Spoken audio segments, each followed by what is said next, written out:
Olá pessoal, bem-vindo ao canal Investigação e Lei TV. Se você é novo aqui, inscreva-se no canal. Meu nome é Sandra Di, sou advogada e ativista contra o tráfico nos Estados Unidos. Estou aqui toda semana trazendo casos para vocês.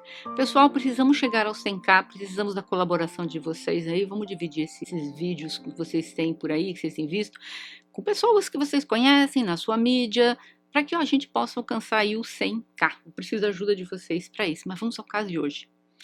Um corpo foi encontrado nas orlas do lago Grapervine.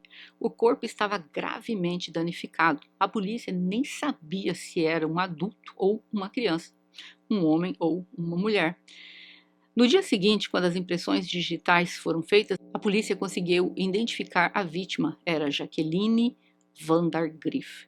Tinha 24 anos, conhecida como Jack, vou chamá-la assim. Ela era estudante do terceiro ano de nutrição na Texas Woman University. A Jacqueline encontrou-se com Charles Bryant. Era um personal trainer de jiu-jitsu brasileiro. Ele nasceu nos Estados Unidos, tinha 31 anos e também trabalhava como bartender. E também morava no Texas, na cidade de Hazlet. Ele encontrou-se ali no bar com a Jacqueline por acaso. Ele havia saído no início da noite para comer pizza e beber com os amigos. Mas depois os amigos dele foram embora e ele ficou sozinho ali naquele local. Aí tinha esse bar, Public House. Ele estava lá e de repente ele olhou e viu a Jack sozinha, sentada lá. Supostamente, ela teria um encontro com alguém. Tudo leva a crer, pelo que dizem, essa pessoa não apareceu. Então, como ela já estava arrumada, já tinha saído de casa, ela pensou, por que não tomar um drink naquele bar sozinha? E ela foi. Não sei precisar se foi o encontro era naquele bar ou era em outro local e depois ela resolveu ir para o bar. Existem essas duas informações na internet, mas isso não altera o ocorrido. De certa forma, ela estava lá. Eles começaram ali a se olhar tal, e ela até postou uma foto no Twitter, fazendo brincadeiras e tal. Todo mundo achando, olha que legal, ela está se divertindo. E ele se aproximou dela. E, voltando atrás um pouco, numa das postagens dela no Tinder, ela disse, abre aspas, estou feliz que saí do Tinder e entrei em um bar. Ela deveria ter pensado, uou, que homem, bonito, forte. Os dois sentaram-se à distância um do outro no bar e o Charles puxou conversa com a Jack. Como eu falei, ela havia acabado de perder o encontro, ele estava ali, por que não? E ele também havia terminado um relacionamento recentemente. Why are you so obsessed? You're gonna be dreaming about it tonight.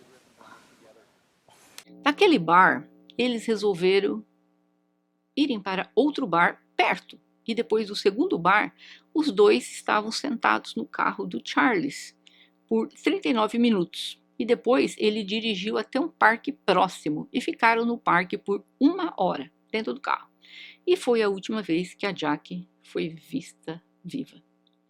O corpo dela foi encontrado em uma área que bem muitas árvores e o corpo dela havia sido queimado. Mas vocês precisam saber quem é esse Charles Bryant. Como eu falei, ele era um personal trainer também e bartender. Ele namorou em 2016 por um mês uma jovem chamada Caitlin. A Caitlin trabalhava como garçonete no dia que ela o conheceu. Na época, ela tinha 18 anos e ele 29. Segundo a Caitlin, ela nos primeiros dias achou que estava tudo indo muito bem entre eles. Mas após um mês de namoro, ela começou a ver sinais, bandeiras vermelhas, sinais de alerta. Ele era manipulador e muito controlador, então ela terminou o namoro. E aí começou o martírio daquela jovem. Ele apareceu no dormitório da universidade onde ela morava, mas ela não havia dado o endereço para ele. E ela ficou, como esse rapaz veio parar aqui, como ele soube? E ela chamou a polícia. A polícia pediu para ele sair de lá.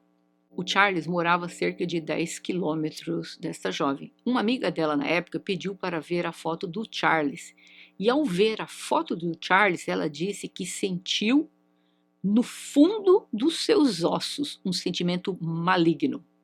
E ela disse isso para Caitlin. Ela usou esse termo, que ela sentiu no fundo dos ossos dela um sentimento maligno.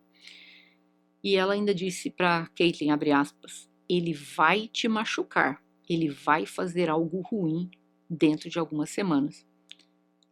E a Caitlin já estava tendo sérias dúvidas sobre o tal do Charles. O cara era narcisista, manipulador, ele se considerava o bom. E ele dizia para ela, você nunca encontrará ninguém melhor do que eu. Depois de ela ter terminado o namoro com ele, gente, no dia seguinte ele apareceu na casa da mãe dela, sem ser convidado. E de alguma forma a mãe a convenceu, não, ela não tá aqui, não sei o que, sai, e aí ele acabou saindo. Pouco mais depois de uma semana depois que a Caitlin havia se mudado para essa escola, ela resolveu dizer que ele tinha que parar de procurá-la, tudo estava terminado entre eles, mas o cara ficou obsessivo, ele tinha uma obsessão com essa moça. Como que pode um mês já estar desse jeito? Ela sabia que aquilo nunca ia dar certo, então naquela noite a polícia o encontrou no campus da universidade aonde ela estudava. Aí um tenente da polícia do campus da universidade parou o Charles no início da manhã do dia 24 de agosto, porque pela forma como ele estava dirigindo, ele não havia ultrapassado o limite legal de velocidade. Mas o policial achou que por que esse rapaz está dirigindo aqui dentro? Ele não pertence a essa universidade. Mas acabou deixando ir. Mais tarde, naquele mesmo dia, ele estava de volta no campus da universidade. Olha isso. Ele bateu na porta do dormitório dela, da Caitlin, ela ficou apavorada. Ela chamou a polícia do campus. O policial que parou o Charles à tarde era o mesmo que chegou na casa dela e ele imediatamente o reconheceu. Aí o policial emitiu uma ordem de invasão e baniu o Charles do campo da universidade.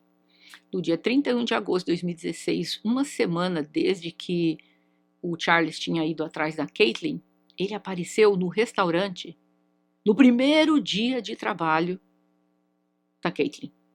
Os funcionários do restaurante disseram que ele esteve lá várias vezes à tarde procurando por ela. Mas aí a questão, como ele sabia que ela ia começar a trabalhar naquele local, naquele dia? Pode ser que ele tenha colocado alguma escuta em telefone dela, nunca foi divulgado nada a respeito disso. É a única coisa que eu posso pensar. Teria ela colocado isso em redes sociais e ele teria acesso? Não sei. Só que aí naquele dia ela pensou, não gente, isso não vai dar certo. Ela saiu do trabalho no mesmo dia que ela entrou e ela voltou para o antigo emprego dela que ficava meia hora de carro. Uma semana depois, em 6 de setembro, o Charles apareceu no dormitório dela novamente e bateu na porta. Ela ficou tão apavorada que ela se escondeu no armário e ela ligou para a polícia. O infeliz deixou flores e uma carta de 2 páginas. A polícia chegou e disse para ele, você sabe que você não deveria estar aqui. E o prenderam. Ele pagou fiança e ele foi solto em poucas horas. A Caitlin bloqueou o número do telefone dele, bloqueou das redes sociais, mas ele criou um novo e-mail. Escreveu para ela no mesmo dia dizendo, abre aspas, estou com o coração partido e com a ficha criminal suja. Vim trazer flores para a garota que eu amo. Fecha aspas. Ele estava muito bravo porque ela acabou chamando a polícia e ele ficou sendo preso. 1 mês de namoro, gente. 1 mês. Esse rapaz, ele já estava nessa obsessão louca por ela. A Caitlin conseguiu uma ordem de proteção de emergência. Policiais foram à casa do Charles no dia seguinte e o acusaram, desta vez, por perseguição. Foi a 3ª prisão dele em 14 dias. O policial disse para ele que se ele continuasse a se comunicar com a Caitlin, ele usaria todos os e-mails que ele estava mandando e usaria todas as mensagens de texto, cada telefonema, e o prenderiam novamente. 2 dias depois, o Charles pagou uma fiança de $5.000 e ele saiu da prisão. Esse era o rapaz que a Jack infelizmente, cruzou naquela noite naquele bar. O corpo da Jack foi encontrado a 800 metros do dormitório da Caitlin. A polícia de Grapevine ligou para o capitão Polk, que estava... esse capitão estava fazendo uma corrida. A primeira coisa que ele pensou, ele disse, ele pensou na Caitlin. E ele, na hora, ele ligou para a Caitlin e disse para ela: Caitlin, aqui é o capitão Polk. Eu estou preocupada, está tudo bem com você? Ela disse: sim, por quê? Ele, aonde você está?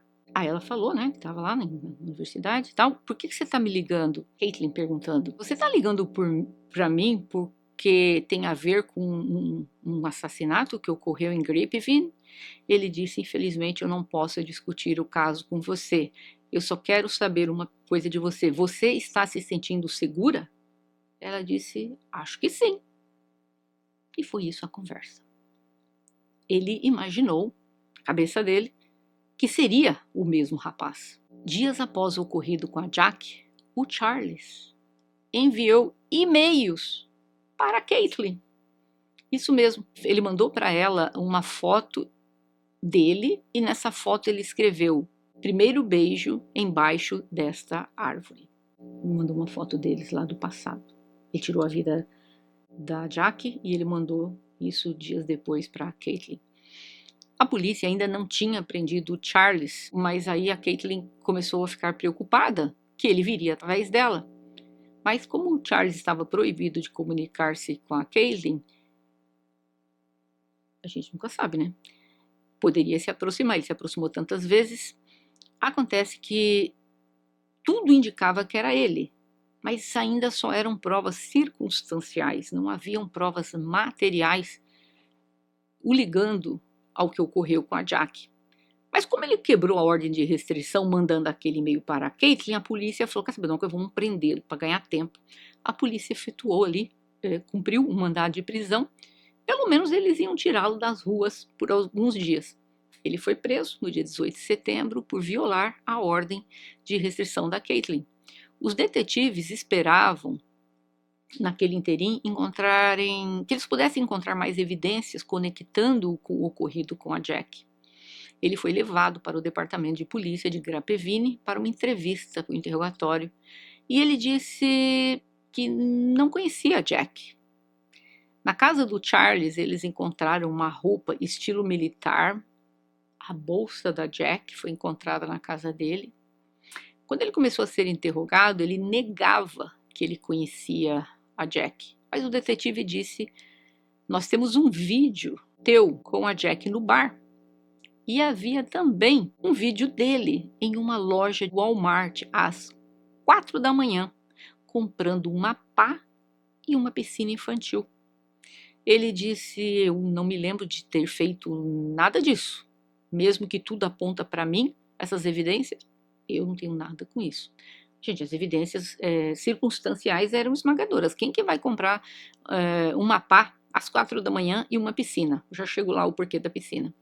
Haviam essas evidências esmagadoras de que ele tinha se livrado do corpo da Jack, ou tentado pelo menos. Aí, um dos investigadores que tinha muita prática no tipo de personalidade de pessoas como o Charlie, ele veio para interrogá-lo. Ele disse que os assassinos mais prolíficos do país, ele interrogou.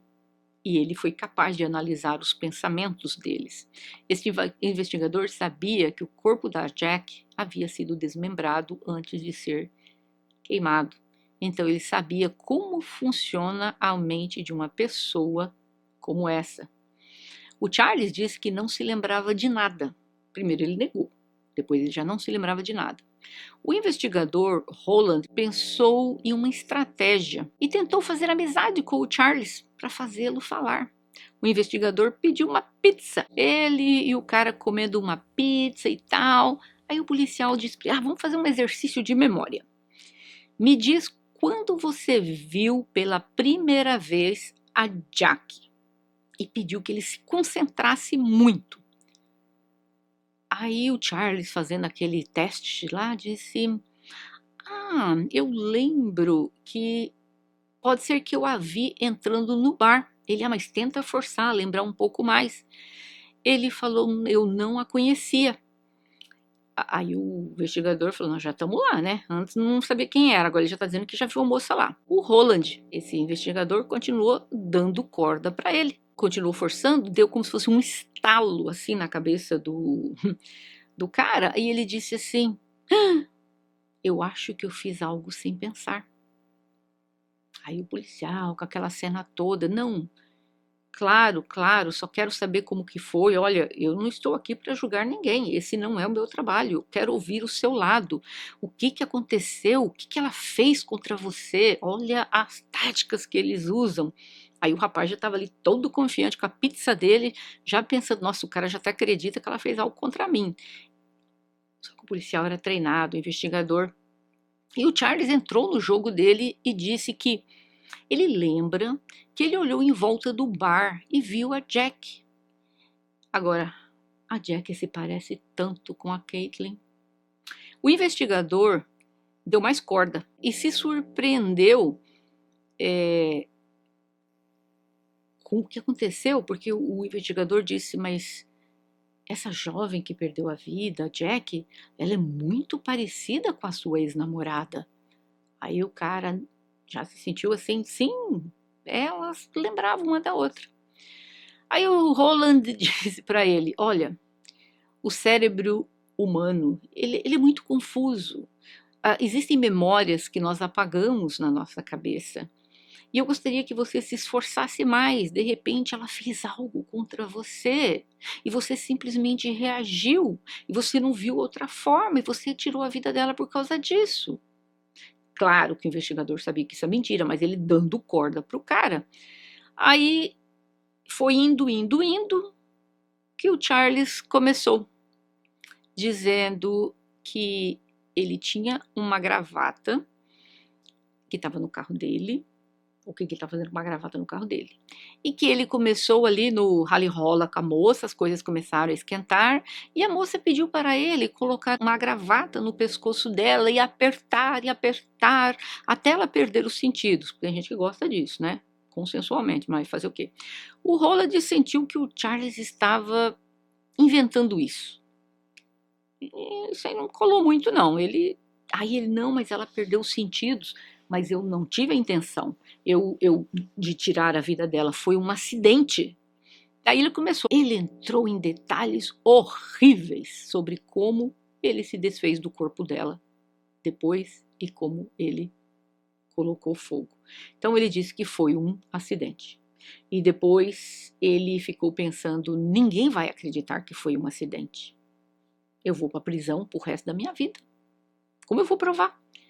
Então, ele resolveu, vou queimar o corpo dela. Foi o que ele fez, colocando gasolina dentro da piscina, ateando fogo e jogando o corpo dela dentro. O Charles, um ano antes do ocorrido com a Jack, o Charles conheceu uma outra moça, Crisme, ou Crismeia. Ela disse que ele parecia um homem quieto, reservado, quase como se fosse tímido. Mas na segunda ou na terceira vez que eles saíram, ela percebeu que ele estava se apegando muito rapidamente nela e ela não quis mais sair com ele.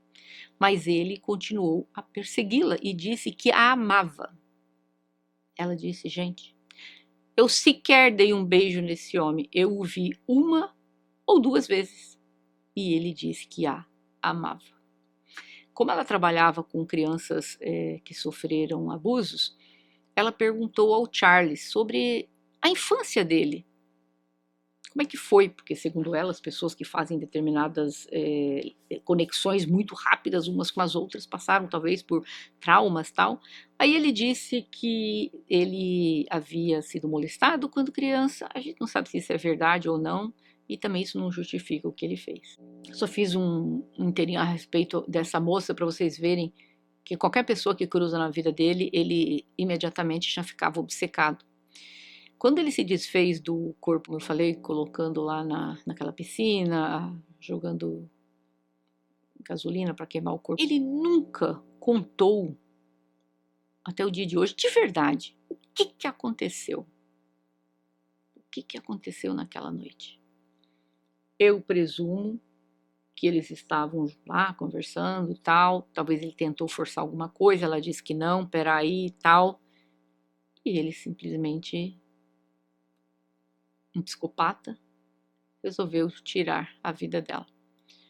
Aí a Caitlyn fez uma descoberta chocante no Facebook dela. Ela viu que no Facebook dela, ela era amiga da Caitlyn. E ela disse que esse pedido de amizade só poderia ter vindo de uma pessoa, do Charles.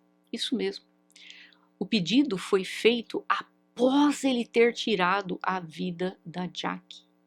O Charles criou, né, um perfil com fotos da Jack, mandou solicitação de amizade, a Caitlyn aceitou, e depois, quando ela viu, essa moça já havia falecido, então não poderia ter sido ela.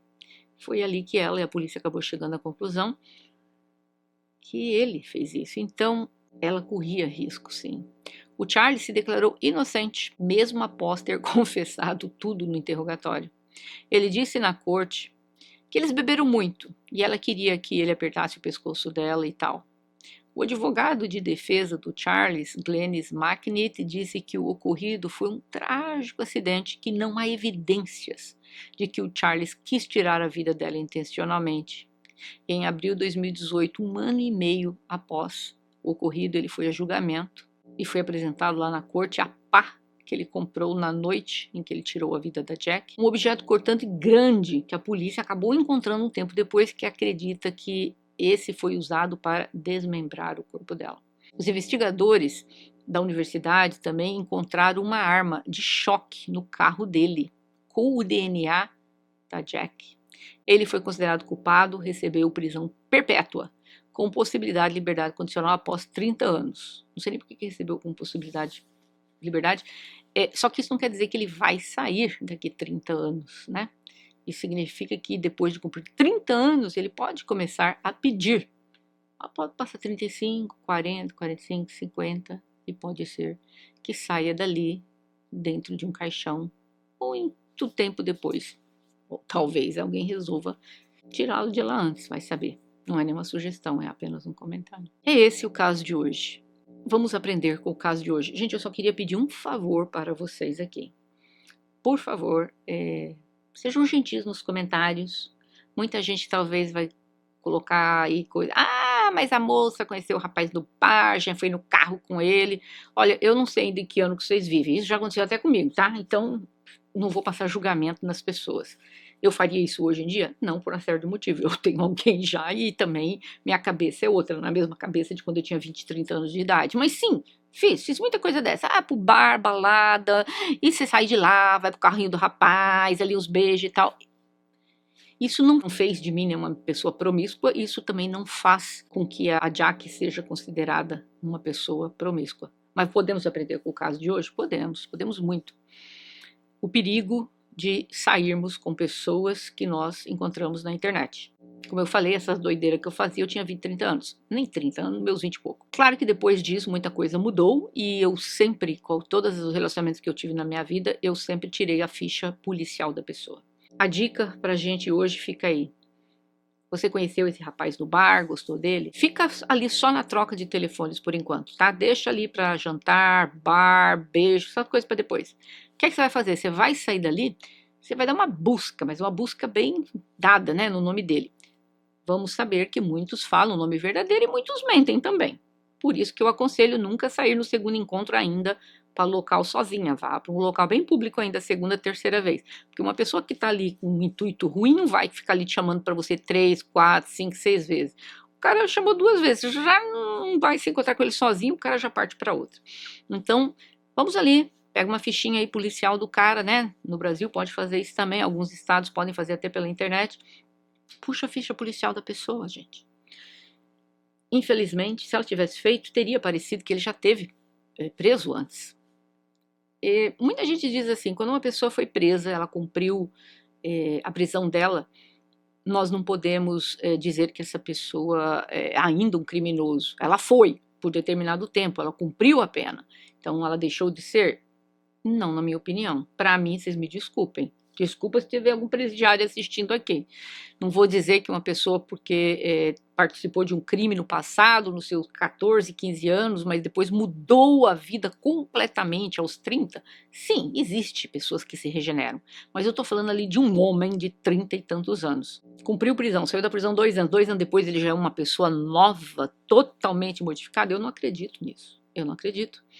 Então, fica aí a dica, meninas solteiras, meninas que os filhos estão aí namorando, tira a fichinha do rapaz, tal, veja se essa pessoa já esteve presa ou não. De repente você fala, mas puxei a ficha dele, não achei nada. Que ótimo. Então vai continuar puxando mais ainda, né? Dá uma segunda vez, vai para algum local ainda público, deixa a pessoa saber que a melhor amiga dela ou a irmã dela tem a foto dele e tem o telefone dele. Sabe por quê? Isso minimiza as suas chances. Quando você deixa bem claro para uma pessoa que alguém da sua família ou alguma amiga sua sabe da existência dele, essa pessoa já vai frear ali de fazer algo. Fala, caramba, a irmã, a amiga, a mãe tem a minha foto. Pode ser que o nome é falso, mas tem a minha foto. Ela disse que foi se encontrar comigo. Eu tiro a vida dela hoje. No dia seguinte, a mãe dela tá com a minha foto nos jornais. Um cara desse, a tendência, falar, não vou nem perder meu tempo com essa moça. Ele acaba não se encontrando com ela, ou se ele tomou conhecimento disso ali no ato, ele acaba não cometendo. Então é muito importante, viu, gente? Não fiquem constrangidas de dizer, não, isso é uma coisa que até eu já fiz no passado, de dizer, olha, tenho nada contra você, não sei nem quem que você é. Mas isso já aconteceu até comigo. Sabe, você chega e na cara você diz para a pessoa, olha, eu não tenho absolutamente nada contra você, mas você sabe no mundo que nós vivemos. Espero que você entenda e não interprete mal. A sua fotografia e o seu telefone, eu deixei o número com a minha irmã ou com a minha melhor amiga, tá? Gente, se o cara for do bem, ele vai dizer, ok, não tem nada demais. Agora, se o cara já der um de, ai, que coisa chata, ai, eu vou embora. Você pode ter certeza, você se livrou de um. Porque uma pessoa do bem não vai interpretar isso de uma forma errada. Então, tire fotos do rapaz, deixe o número do telefone dele com a sua amiga, avise quando você vai sair com o rapaz. Isso também serve para moça, né? Porque não é sempre rapaz que tira a vida da moça, tem moça que tira a vida do rapaz também. Deixa aí com o seu amigo e tal. Olha, se eu não aparecer, corre atrás dessa pessoa. E é essa a dica de hoje. Infelizmente, a Jack, na inocência dela, deu errado ali um encontro com alguém, ela foi lá num bar tomar um drink. Tinha outro cara lá sozinho, que também estava sozinho, tinha terminado o relacionamento há pouco tempo. Ela achou que eles tinham algo ali, talvez em comum, começaram uma conversa e tudo saiu errado. Infelizmente, ela pagou isso com a vida dela. Então é esse, pessoal, é o caso de hoje. Eu gostaria de saber, eu já fiz essas perguntas várias vezes e eu continuo insistindo. Quando vocês conhecem alguém, vocês tiram a ficha policial dessa pessoa. Aí você vai dizer, tá, Sandra, eu tirei a ficha e não deu nada. Tudo bem, mas quando você sai para se encontrar com uma pessoa pela primeira vez, você deixa a foto dessa pessoa e o contato telefônico dessa pessoa com alguém de confiança sua? Deixa aqui nos comentários que eu quero ver. E se você não deixa, comece a deixar. Tá aí a dica. E nos vemos em breve, pessoal. Até mais.